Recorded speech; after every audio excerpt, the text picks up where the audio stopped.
2번 원소 주기율표 보도록 하겠습니다. 원소 주기율표는 원자번호 순으로 나열하면서 화학적으로, 물리적으로 유사한 성질을 갖는 원소를 한 무리로 배열한 도표를 이야기합니다.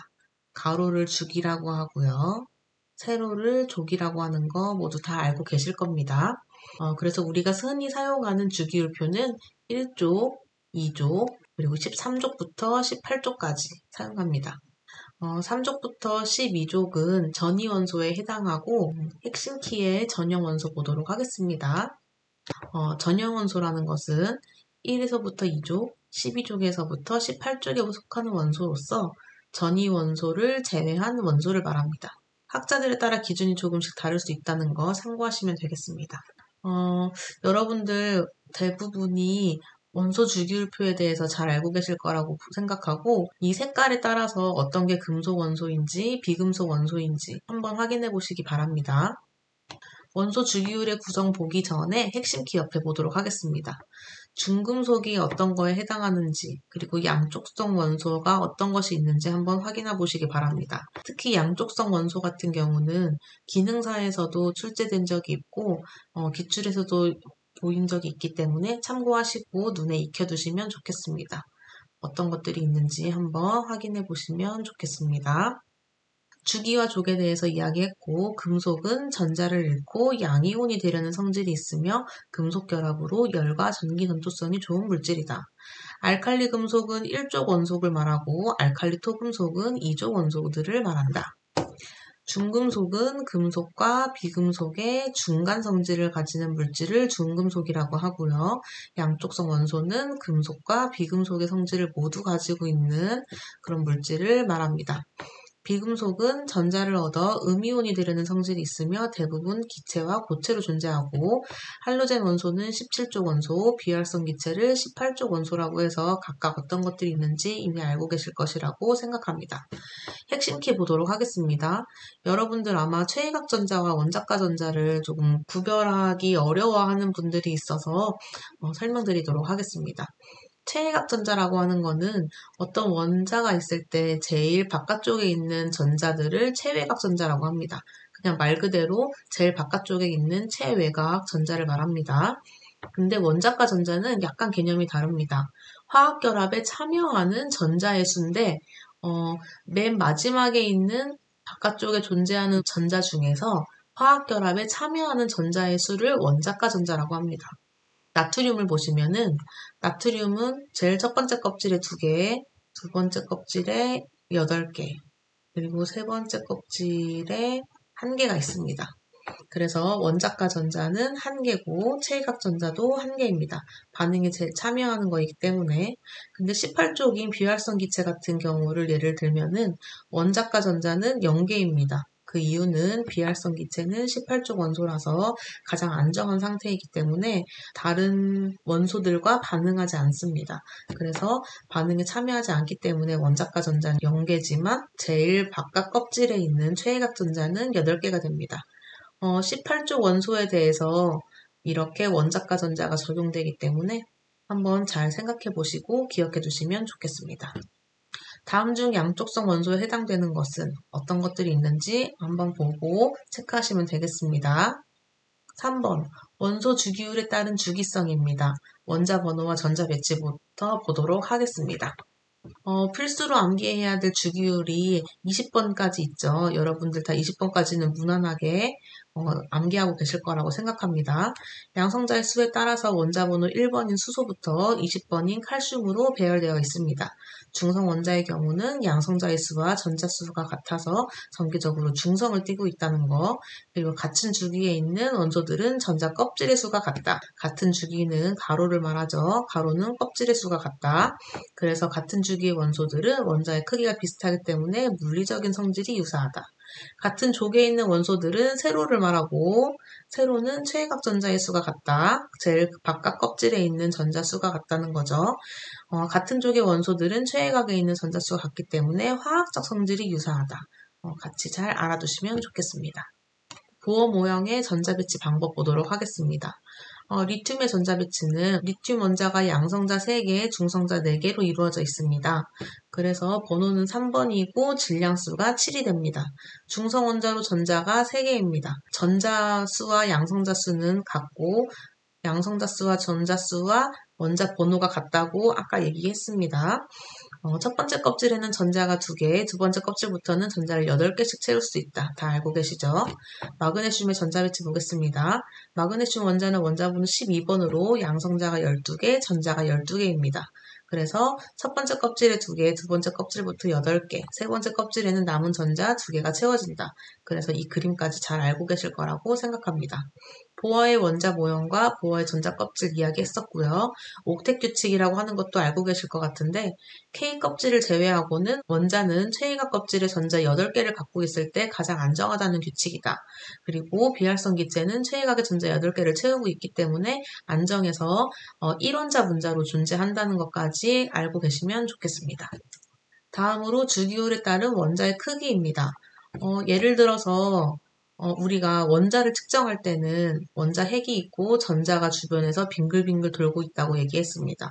근데 이게 어느 한 궤도를 일정하게 갖고 있는 게 아니고 구름처럼 존재하는 확률이 있기 때문에 전자 사이의 거리를 측정하기가 어렵습니다.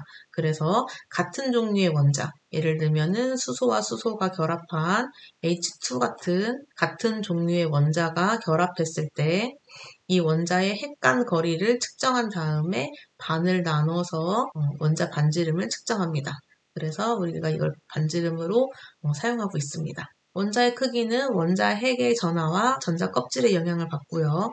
같은 주기에서 원자 번호가 커질수록 양성자의 수가 증가하기 때문에 핵과 전자 사이의 인력이 증가해서 원자의 크기는 작아집니다. 같은 주기는 같은 껍질에 있기 때문에 원자 번호가 커질수록 양성자 수의 영향을 많이 받게 됩니다. 그래서 양성자의 수가 증가하면 핵이 전자를 끌어당기는 힘이 커지기 때문에 원자의 크기는 작아집니다. 자, 같은 족에서 보겠습니다. 같은 족에서는 원자 번호가 증가할수록 핵과 전자 사이의 인력은 증가하지만 껍질의 수가 증가하기 때문에 원자 자체의 크기가 커지게 됩니다. 첫 번째 껍질보다는 두 번째 껍질이 훨씬 더 크겠죠. 그렇기 때문에 껍질이 크기가 커질수록 더 원자의 크기가 커진다라고 생각하시면 되겠습니다. 옆에 용어 정리도 한번 보시면 좋겠습니다. 이번에는 이온의 크기를 한번 비교해 보도록 하겠습니다. 이온은 전기적으로 중성 상태가 아니라 전자를 잃거나 얻어서 플러스를 띄거나 마이너스 전하를 띄는 원자 또는 분자이다. 주기율표에서 금속은 전자를 잃어 양이온이 되기 쉽다. 금속의 대표적인 나트륨 보도록 하겠습니다. 나트륨은 11번이죠. 그래서 제일 첫 번째 껍질에 전자 2개, 두 번째 껍질에 8개가 있고, 세 번째 껍질에 전자가 하나가 있습니다. 근데 아까 말한 옥텟 규칙에서 말한 것처럼 우리는 최이각 전자에 8개가 되어야지 안정한 원자 상태가 되기 때문에 이 전자를 하나를 잃어버리는 게 나머지 7개를 받는 것보다 더 쉬울 거예요. 그쵸? 그래서 이 전자 하나를 잃게 됨으로써 양이온이 되고 전자 껍질의 수가 3개에서 2개로 감소하기 때문에 전자 껍질의 수는 감소하기 때문에 이온의 크기는 더 작아진다고 할 수 있습니다. 그래서 금속이 전자를 잃어서 양이온이 되면은 전자 껍질이 더 작아진다고 볼 수 있습니다. 이해하시죠? 이번에는 비금속 보겠습니다. 주기율표에서 비금속은 전자를 얻어서 은미온이 되기 쉽습니다. 예를 들어서 Cl 염소 보도록 하겠습니다. 염소 같은 경우는 17번이죠. 그래서 첫 번째 껍질에 2개, 두 번째 껍질에 8개, 세 번째 껍질에 7개 있습니다. 그러면은 옥텟 규칙을 만족하기 위해서 하나를 얻는 게 쉬울까요? 7개를 다 잃어버리는 게 더 쉬울까요? 하나를 얻는 게 더 쉽겠죠. 그래서 전자 하나를 받아들여서 이렇게 전자가 하나 더 들어왔기 때문에 음이온이 되고 옥텟 규칙을 만족하게 됩니다. 염소이온은 최이각 전자가 7개에서 8개로 늘어나기 때문에 전자 간에 반발력이 생기게 됩니다. 아무래도 7개가 있을 때보다 8개가 있을 때 더 빽빽해지기 때문에 서로 전자 간에 밀어내려는 힘이 더 강하겠죠. 그래서 원자의 크기가 더 커지게 됩니다. 비금속은 전자를 얻어 음이온이 될 때 더 크기가 더 커진다라고 생각하시면 되겠습니다. 이온화 에너지 보도록 하겠습니다. 나트륨이 이온화하는 것과 이온화 에너지 주기성이 나오는데 주기성은 말 그대로 주기인 경향을 말하는 거기 때문에 무조건 증가한다, 무조건 감소한다 라고 말할 수 없습니다.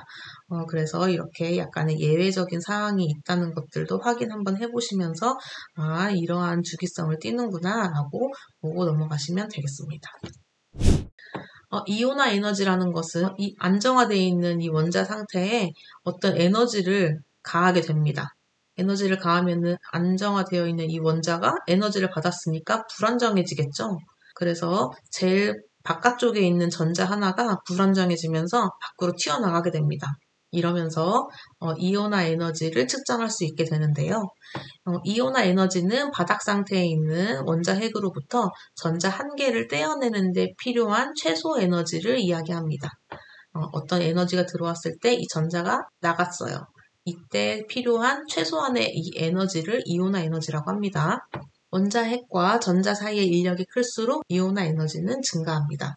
그리고 같은 주기의 경우에는 원자 번호가 증가할수록 유효 핵전하가 커져서 이온화 에너지가 증가합니다. 다음 족 보도록 하겠습니다. 같은 족에서는 원자 번호가 증가할수록 원자의 크기가 커지기 때문에 이온화 에너지가 감소합니다.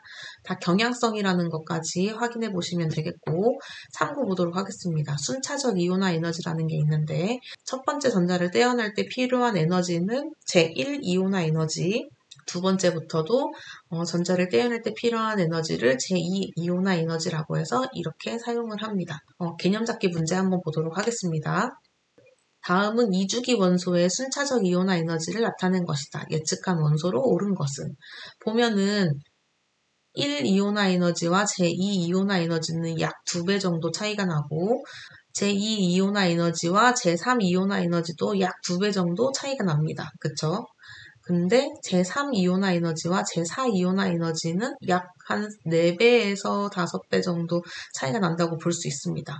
자, 제3 이온화 에너지와 제4 이온화 에너지에서 큰 차이를 보이는데 이는 최애각의 전자가 3개를 떼어내고 네 번째 전자를 떼어낼 때보다 더 안정한 상태의 전자를 떼어내기 위해서 1차에서부터 3차보다 더 큰 에너지가 필요하기 때문입니다. 그래서 최애각 전자의 수는 3개로 예측할 수 있고 2주기 원소이기 때문에 비붕소로 예측할 수 있습니다. 그래서 정답은 3번이 됩니다. 여러분들 이러한 보기 가지고 이렇게 원소 예측하는 것도 문제로 자주 출제되기 때문에 한번 보시면 좋겠습니다. 전자친화도 보도록 하겠습니다. 전자친화도는 이온화 에너지와 약간 반대 개념이라고 생각하시면 쉽습니다. 이온화 에너지는 전자를 하나 잃어서 양이온이 되려는 경향이라고 생각하신다면 전자친화도는 전자를 하나 얻어서 음이온이 되는 경향이라고 보시면 되겠습니다. 그래서 염소가 이온화되는 그림을 한번 참고해 보시면 되겠고 전자친화도의 주기성도 보시면 되겠는데 기출문제로는 이렇게까지는 나오지 않아서 한번 보고 지나가시면 되겠습니다. 핵심 키 보도록 하겠습니다. 전자친화도의 경향성 그리고 이온화 에너지의 경향성입니다. 이 경향성에 대해서 두 가지 확인해 보시면 되는데 금속성이 증가할수록 이온화 에너지가 작아지는 경향이 있고 비금속성이 증가할수록 전자친화도가 커지는 경향이 있다까지 확인해 보시면 되고 전기 음성도라는 것도 있는데 원자가 화학결합을 할 때 전자를 끌어당기는 척도를 전기 음성도라고 합니다. 그래서 전기 음성도가 클수록 전자를 끌어당기는 힘이 세고 그 차이, 예를 들어 플루오르와 수소가 결합했을 때 이 전기 음성도의 차이에 따라서 공유결합을 예측할 수 있고요. 이온결합도 예측할 수 있습니다. 그래서 결합이 어떻게 이루어지는지에 따라서 전기 음성도가 중요한 역할을 합니다. 전자친화도 마저 설명하도록 하겠습니다. 전자친화도는 음이온을 형성하기 위해서 기체 상태의 원자과 전자 하나를 받아들일 때 방출하는 에너지를 말합니다.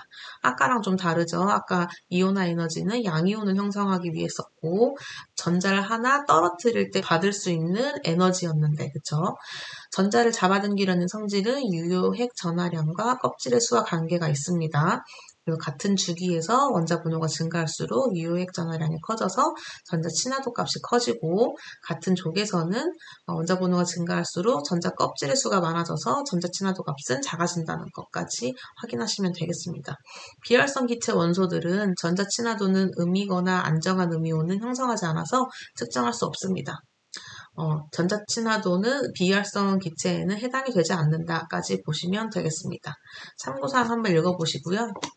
개념 잡기 문제로 관련된 문제들이 여러 개 나와 있어요. 그래서 한번 읽어보시고 문제를 풀어보시면 좋을 것 같습니다. 개념 잡기 문제 풀어보시고 개념을 명확히 하시고 가셔야 합니다.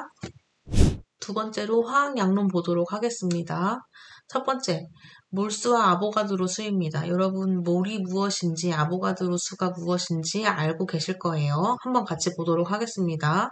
몰이라고 하는 것은 원자나 분자 같이 매우 작은 입자의 수량을 나타내기 위해서 화학에서만 사용하는 단위입니다. 그래서 1몰이라는 거는 6.02 곱하기 10의 23승계의 입자가 있으며 이것을 아보가드로 수라고 합니다. 알고 계시죠? 두 번째, 몰수 관계식입니다. 핵심 키 한번 볼까요? 몰 질량이라고 나와 있죠.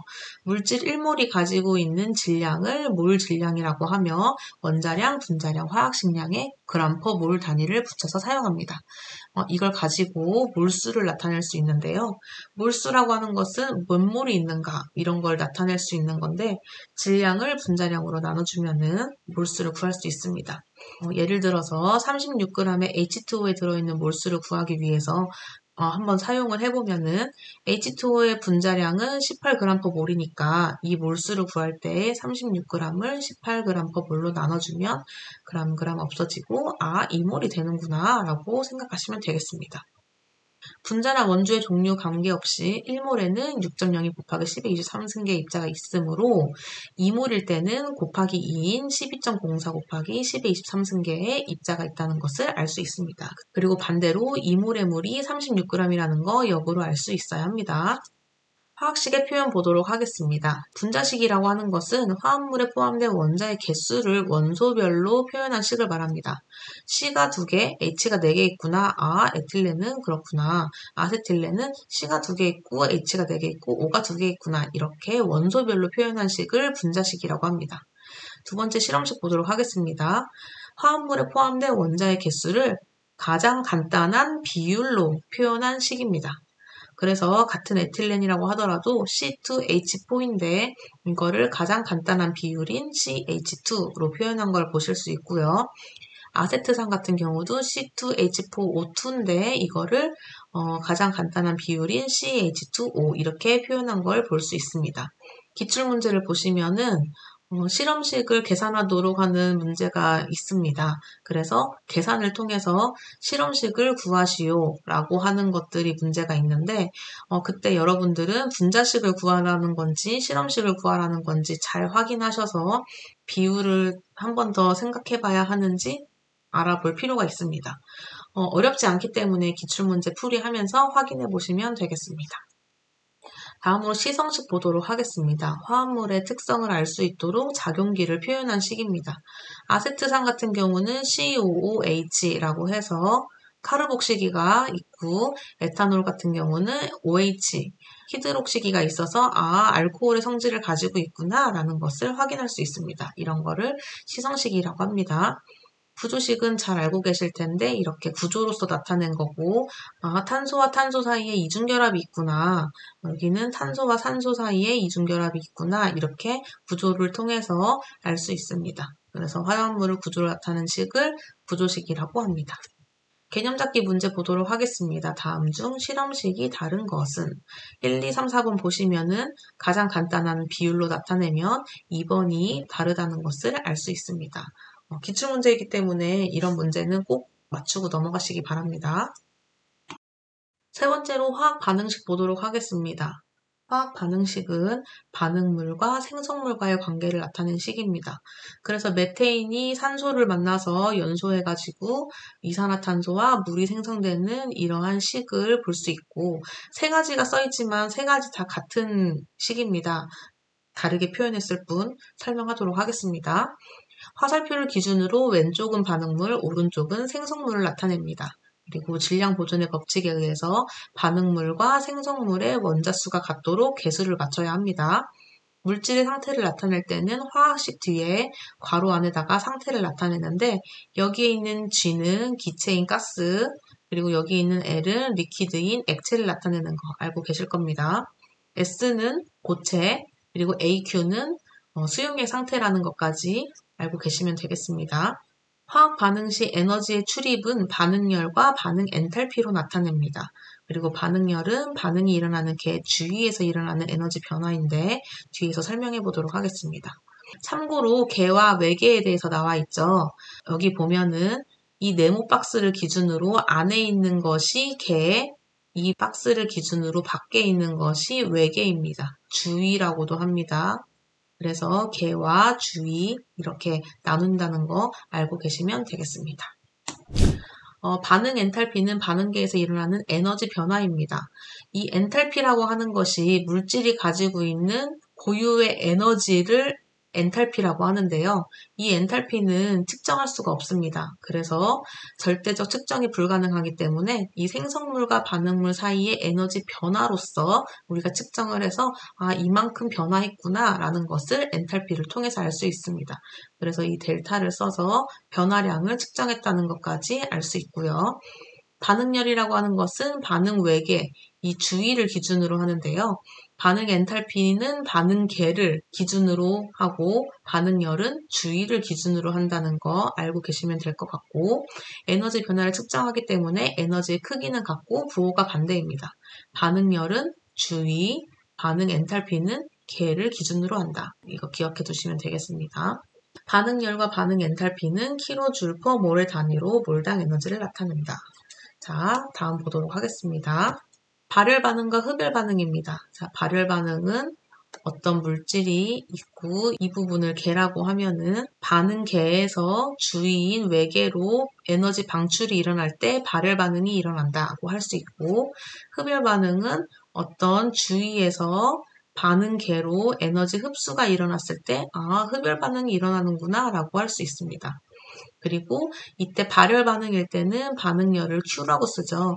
이 반응열이 0보다 큰 값이고 반응열과 반응 엔탈피는 부호가 반대라고 했기 때문에 반응열이 양수니까 엔탈피는 음수가 된다는 거 알고 계시면 될 것 같고요. 흡열 반응의 경우는 주위에서부터 반응계로 에너지 흡수가 일어나는데 이 반응열이 음수가 된다. 그리고 반응 엔탈피는 양수이다. 라는 거 알고 계시면 될 것 같습니다. 자, 조금 더 쉽게 한번 설명해 보도록 하겠습니다. 발열 반응이 일어나면은 지금 개에서 밖으로 에너지가 방출이 됩니다. 그러면은 개보다 외 주위가 더 에너지가 높아지겠죠. 그래서 반응열이 0보다 더 크다고 생각하시면 되겠습니다. 반응열은 주위를 기준으로 한다고 했잖아요. 그래서 0보다 크고 부호가 반대인 엔탈피는 음수가 된다. 열을 뺏긴다. 이 자체는 열을 뺏겨서 음수가 된다고 생각하시면 되겠고 흡열 반응인 경우는 주위에서부터 반응계로 에너지 흡수가 일어나기 때문에 주변에 있는 열은 이쪽인 계로 모이겠죠. 그러면 이 계가 더 뜨거워지는 거고 반응열은 열을 뺏겼기 때문에 음수, 반응 엔탈피는 그 열을 얻었기 때문에 이 자체는 양수가 돼서 0보다 커진다고 생각하시면 되겠습니다. 좀 이해가 되셨나요? 반드시 잘 알고 구분할 수 있어야 합니다. 자, 4번 화학 반응에서 양적 관계 보도록 하겠습니다. 미정계수법이 있는데요. 화학 반응식을 완성하기 위해서는 반응물과 생성물의 총 질량이 같아야 합니다. 아까 질량 보존의 법칙에 의해서 총 질량이 같아야 된다고 했죠. 그래서 반응 전과 후의 원자의 개수가 같도록 맞추기 위해서 이 미정계수법을 활용합니다. 메테인의 연소 반응식 보도록 하겠습니다. 제가 옆에서 한번 설명을 해볼게요. 간단하게 앞에 있는 개수를 생략하고 적어보도록 하겠습니다. 이렇게 메테인과 산소가 반응해서 이산화탄소와 물이 생성되는 반응식이 있습니다. 개수를 몰라서 우리는 개수를 정할 겁니다. A, B, C, D라고 놓고 먼저 탄소부터 알아보는 거예요. 여기 지금 CH4는 탄소가 1개가 있죠. 그래서 A 곱하기 1개 해서 A라고 쓰고 이 O2에는 탄소가 있나요? 없죠. 그러면 이 화살표를 기준으로 는을 써준 다음에 뒤로 넘어갑니다. CO2에서는 탄소가 1개이기 때문에 C 곱하기 1 해서 C라고 써주시면 되고 H2O에는 탄소가 없기 때문에 쓰지 않으면 됩니다. 이렇게 탄소의 개수는 끝났습니다. H 보도록 하겠습니다. CH4에서 H의 개수는 4개입니다. 그래서 A 곱하기 4는 4A가 되겠죠. O2에는 H가 있나요? 없죠. 그럼 이제 B는 생략하고 는으로 넘어갑니다. CO2에도 H는 없습니다. 그래서 C 없고 H2O, D는 H2O에는 H가 2개 있기 때문에 2 곱하기 D 해서 2D로 써주시면 됩니다. 이번에는 산소 보도록 하겠습니다. CH4에는 산소가 없고 O2에는 산소가 2개가 있네요. B 곱하기 2니까 2B는 화살표를 기준으로 는을 써주고 CO2에는 O가 2개가 있죠? 2 곱하기 C니까 2C 더하기 H2O, O가 하나가 있네요. D 곱하기 1, 그래서 D라고 해서 반응식을 써주시면 됩니다. 그런 다음에 우리는 보통 A에다가 1의 값을 넣습니다. 그래서 A는 1이라고 하고 A가 1이니까 C가 1이 되겠네요. C가 1이고 A가 1이었죠. A가 1이었으니까 4는 2D. 그러면 D는 2가 되겠네요. 2B는 2C 더하기 D. 2B는 2C, C가 아까 1이었죠? 그러면은 2 더하기 2. 그러면 4가 되겠고, B는 2가 되겠네요. 그러면 결국 반응식을 맞추면은 CH4 A 값을 넣습니다. 플러스 B가 2라고 했으니까 2O2는 C는 1이었죠? CO2 더하기 D가 2였으니까 2H2O. 이렇게 반응식을 써주시면 됩니다. 미정계수법은 어렵지 않으실 겁니다. 그래도 꼭 하실 수 있어야지 다른 문제 푸실 수 있으니까 꼭 확인해 보시기 바랍니다. 기출문제에서는 이 미정계수법이 시험 문제로 출제된다기보다는 표준 상태에서 부피를 비교하거나 연소되었을 때 생성물을 얻기 위해 필요한 반응물, 그런 양을 계산하는 문제, 그리고 반응물에 따른 이론 수득량을 계산하는 등의 문제가 출제되었습니다. CBT로 출제되지만 신유형으로도 문제의 난이도를 높여가지고 이러한 문제들이 출제되기 때문에 기출문제 23년 4회 14번과 같은 아세트산 무순물 반응에 대한 문제 같은 것을 반드시 풀어보시고 넘어가시면 좋을 것 같습니다. 이번에는 반응식 개수의 의미 보도록 하겠습니다. 메테인의 연소 반응식 앞에서 미정계수법을 한번 구해봤었죠. 여기에 대해서 이게 어떤 의미를 갖고 있는지 한번 보도록 하겠습니다. 개수는 CH4가 하나가 있는 거고 O2가 2개 있는 거고 CO2가 하나, H2O가 2개 있는 것으로 1대 2대 1대 2의 비율이다. 그래서 이 식만 보고 1대 2대 1대 2의 비율이 있구나라는 거를 아실 수 있어야 합니다. CH4 1개와 O2 2개가 반응하면 CO2 1개와 H2O 2개가 생성된다. 이렇게 개수로도 표현할 수 있구나. CH4 1몰과 O2 2몰이 반응하면 CO2 1몰과 H2O 2몰이 생성된다. 몰수로도 이렇게 확인할 수 있는 거구나. 확인하시고요.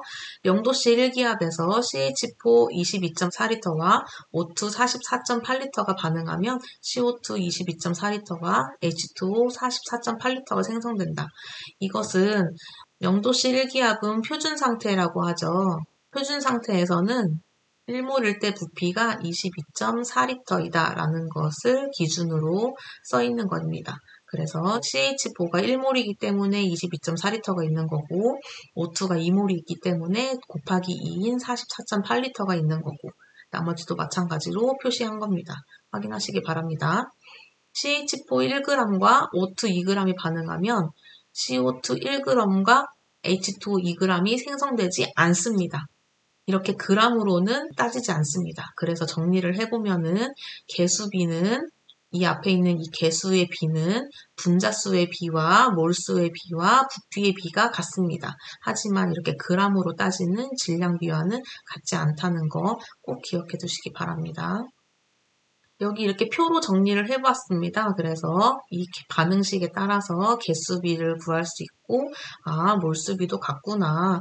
분자수는 1몰이 6.02 곱하기 10의 23승계니까 그 곱하기 몰수마다 해보면 될 것 같고, 분자수비도 몰수비와 같구나. 그리고 1몰일 때는 22.4리터, 0도씨 1기압인 표준 상태에서는 1몰일 때 22.4리터라고 했으니까 2몰일 때 44.8리터. 나머지도 다 비율이 같구나. 그리고 부피비도 1대 2대 1대 2로 나눌 수 있구나. 라는 거 알고 계시면 되고, 질량은 단지 같다고 보시면 안 되고, 이렇게 질량은 각각 다르고 이 질량에 따른 질량비가 1대 2대 1대 2가 아니라는 사실까지 확인하시고 넘어가시면 되겠습니다.